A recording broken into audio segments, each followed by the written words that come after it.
Ready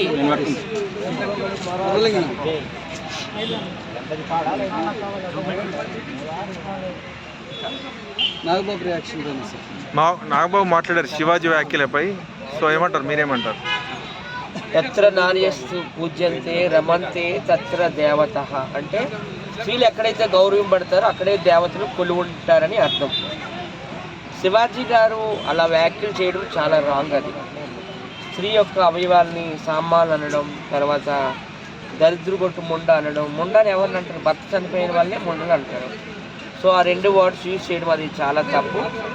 ఇప్పుడు మొత్తం ఒక నాగబాబు గారే కావచ్చు, ప్రకాష్ రాజ్ గారే కావచ్చు, ప్రతి ఒక్కరు కూడాను శివాజీ గారి వ్యాఖ్యల్ని ఖండిస్తున్నారు. ఆయన కూడా క్షమాపణలు చెప్పాడు, బహిరంగ క్షమాపణలు. ఈరోజు మహిళా కమిషన్ ముందు హాజరై చీవాట్లు కూడా తినడం జరిగిందండి. ఇప్పుడు హీరోయిన్లు ఎట్లుంటారో అందరికీ తెలుసు. గ్లామర్ రోల్ చేయమంటే గ్లామర్ రోల్ చేస్తారు, ట్రెడిషనల్గా చేయమంటే చేస్తారు, విలన్గా చేయమంటే చేస్తారు. రమ్మి తీసుకోండి, హలో బ్రదర్ సినిమాలో మొత్తం హాఫ్ న్యూడ్గా చూపించేస్తారు ఈవీవి సత్యనారాయణ గారు. అదే కోటి రామకృష్ణ గారు అమ్మోరు సినిమాలో దేవతలకు మొత్తం వస్త్రాలన్నీ చుట్టేశారు ఒంటి నిండా. అదే నరసింహ సినిమాలో నీలాంబరి విలన్గా ఒక మోడర్న్గా అనమాట వెస్ట్రన్ అవుట్ఫిట్స్తో కనిపించింది.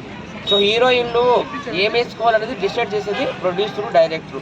ఆ మాత్రం కూడా శివాజీ గారికి అవగాహన లేపడం నిజంగా చాలా దురదృష్టకరం. హీరోయిన్లు అంత తక్కువ చేయకండి. హీరోయిన్లకు చాలా చరిత్ర ఉంది మన ఇండియన్ హీరోయిన్స్, మీ అందరూ తెలుసు. ఆ రోజుల్లో జానకి రామచంద్రన్ గారు సీఎం అయిపోయారు డైరెక్ట్గా, మీకు తెలుసో తెలియదు తమిళనాడుకి. అతను జయలలిత గారు అయితే ఇంకా 6 times సీఎం. ఆమె జయలలిత గారు అందరికీ తెలుసు, సీఎం జయలలిత అంటారు. అలాగే స్మృతి ఇరానీ అందరికీ తెలుసు, ఆమె అయితే సెంట్రల్ మినిస్టర్ అయిపోయింది, హెచ్ఆర్డీ మినిస్టర్. మోడీ గారు పక్కన వెళ్ళి కూర్చుంది, మీకు తెలుసు కదా.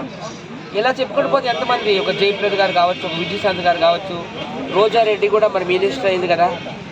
సో వాళ్ళు అన్ని రంగాల్లో కూడా ఉన్నారు సినిమా హీరోయిన్లు. ఆయన సినిమా హీరోయిన్లు అందరూ అని అన్నాడు, పని కొందరు అన్నా పని బాగుండు, అందరూ అనడము చాలా బాధాకరం. సో చిన్నపిల్లాడి ఆకలి తీర్చే పాటల్ని సామాన్లు అని అనడం అది కూడా తప్పే. ఎనీవే ఆయనకైతే ఆయన శిక్ష అయితే పడేటట్టు ఉంది. ఈరోజు ఉదయం నుండి ఇప్పటిదాకా కూర్చోబెట్టారు.